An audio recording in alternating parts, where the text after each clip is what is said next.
So much that today's video could have been about. The Sarah Everard case that reduced me to tears this week, part of a pandemic of misogyny that has seen 108 women in the UK murdered by men in the first 9 months of 2021.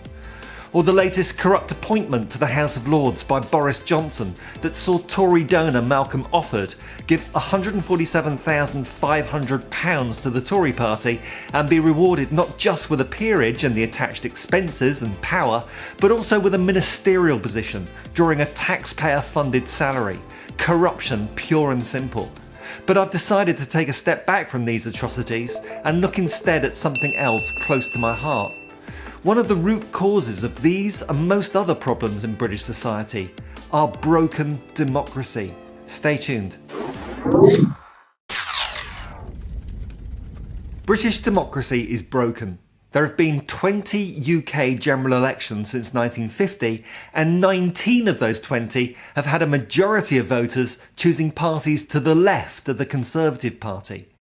Yet, the Tories have taken control of our government 2/3 of the time. John Stuart Mill, in his 1859 text On Liberty, described a phenomenon which he called the tyranny of the majority, the big problem inherent in majority rule, where the majority of an electorate pursues its own objectives at the expense of the minority. For example, if there was a vote and 52% of the electorate voted for something and the 48% minority was then completely disenfranchised with no say whatsoever.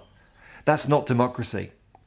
But leaving Brexit aside, the situation with UK democracy is even worse than with John Stuart Mill's tyranny of the majority. We endure a tyranny of the minority, ruled by an antiquated system of a monarchy, an unelected second chamber, and worst of all, a House of Commons ruled by a party that represents only 43.6% of those that bothered to vote. The majority of the electorate voted for the progressive parties, Labour, the Lib Dems, the SNP, the Greens and Plaid Cymru. Yet here we are with yet another Conservative government, and one that is stuffing the House of Lords with yet more Tory cronies and donors. This situation is caused by our antiquated electoral system, and more specifically its anachronistic first-past-the-post system, which rewards the right-wing vote, which is unified around just one major party, and then penalises a left-wing vote split between 5 progressive parliamentary parties.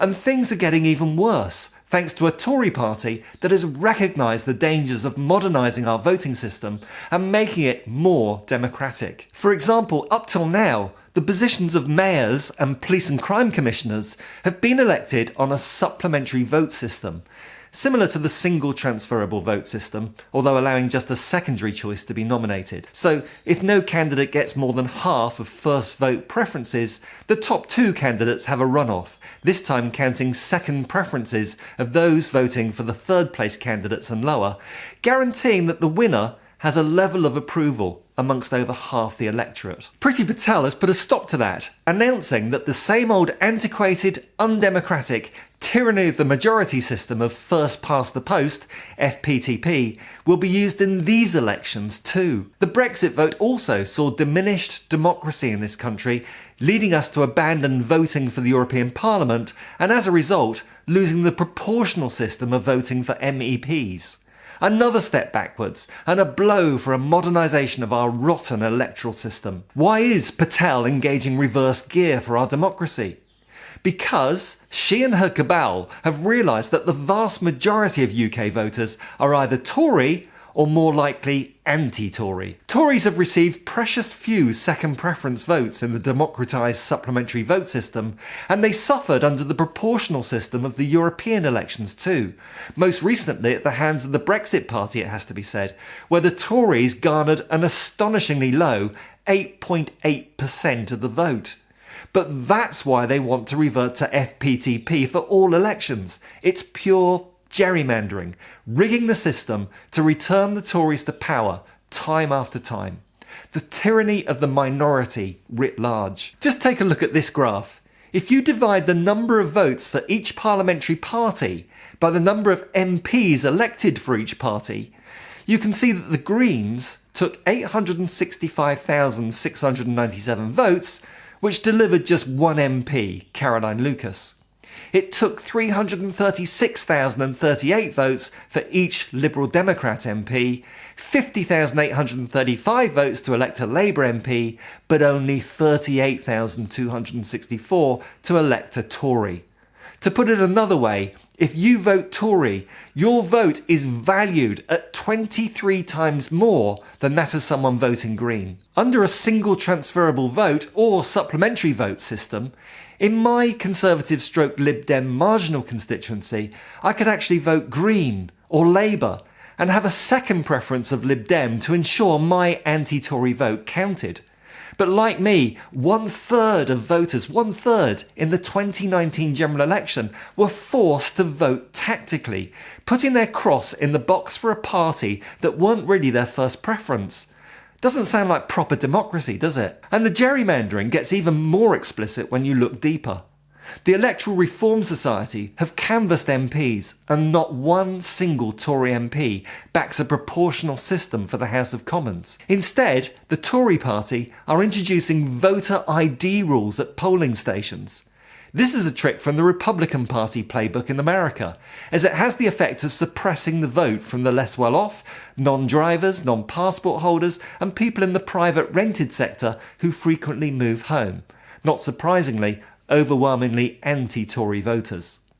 Due to Tory cuts, electoral registers are not updated as frequently as they were, and it's Labour voters who are most at risk of exclusion.